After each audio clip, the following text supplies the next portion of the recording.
The family of a disabled boy say he was forced to sleep on an airport floor with no blankets and little food after they were stranded in Tenerife for over 24 hours.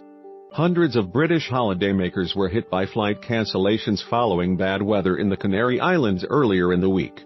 Many passengers accused tour operator Thomas Cook of leaving stranded customers to fend for themselves without any assistance from a rep.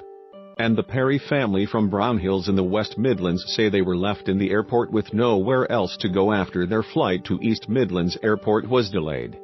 Vicky and Scott Perry were forced to lay their son Scott, who suffers from cerebral palsy, on the floor to sleep and now fear he won't be able to move for up to a week because he requires cushion support. Father Scott, 47, also claims that he was in tears watching his son crying on the floor and was forced to comfort him so the 13-year-old would fall asleep. While mother Vicky, 36, described the scenes at Tenerife Airport as like a third world country, adding that pregnant women and the elderly were left with little food or drink. Mrs. Perry, who is her son's full-time carer, said, "It's just so upsetting that it was allowed to happen in a country like that. It's not like we were in a third world country. We felt like homeless people." Other disabled passengers, the elderly and pregnant women, were having to sleep on the floor. "We were offered no blankets, no pillows or cushions. Nothing. Scott has cerebral palsy, is deaf and wears nappies overnight. It was practical things like that. We didn't have any with us because we weren't expecting to be delayed this long and there was no chemist at the airport for us to buy any from. We were having to wake him to go to the toilet every hour." At least one of the passengers was on morphine and had put it in her case with no access to it. Babies were unable to have their nappies changed because there was nowhere to buy them. "For me, if it was the two of us it would have been bearable, but it was the two children." Thomas Cook could have done so much more. The Perry family had paid £3,500 for their week-long holiday at a 4-star resort in Tenerife, and despite having a relaxing break, Mrs. Perry is worried their son will struggle to move for some time after sleeping on the cold floor.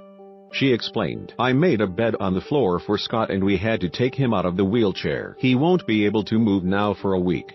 It was like we were in a third world country. We had to help other wheelchair users onto the floor so they could sleep too."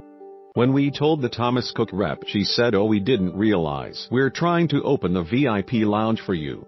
I'll go and speak to someone," and she never came back. "We were all entitled to a welfare token worth €20, but it's not a 24-hour airport and the last flight was 11:30 p.m.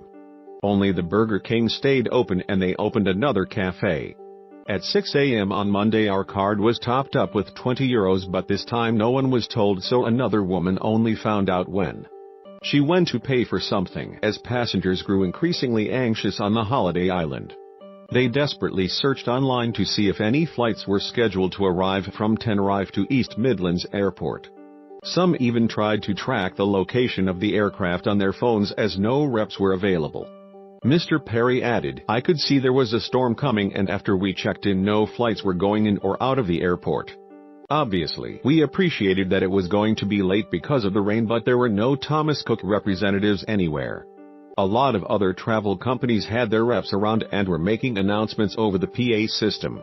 Thomas Cook had 3 flights going out, so I'd say there were around 1,000 customers unattended to.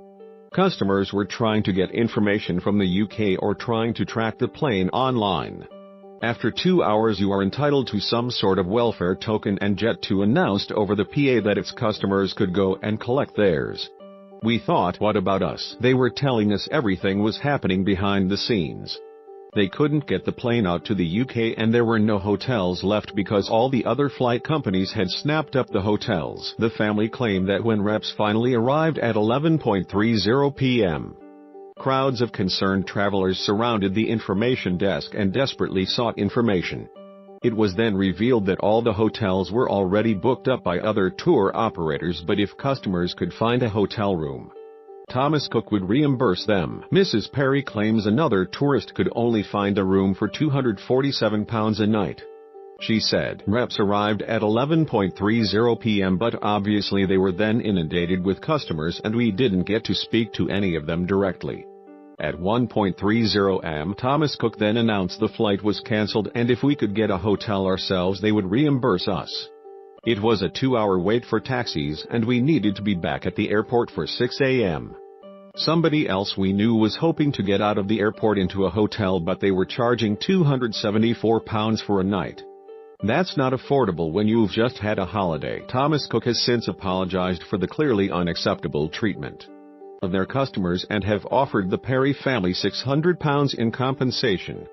A spokesperson said, "This is clearly unacceptable and we have apologized to the Perry family for the experience they had while delayed at Tenerife Airport due to poor weather. We have offered compensation to the family, which they have accepted." Where the freaks at?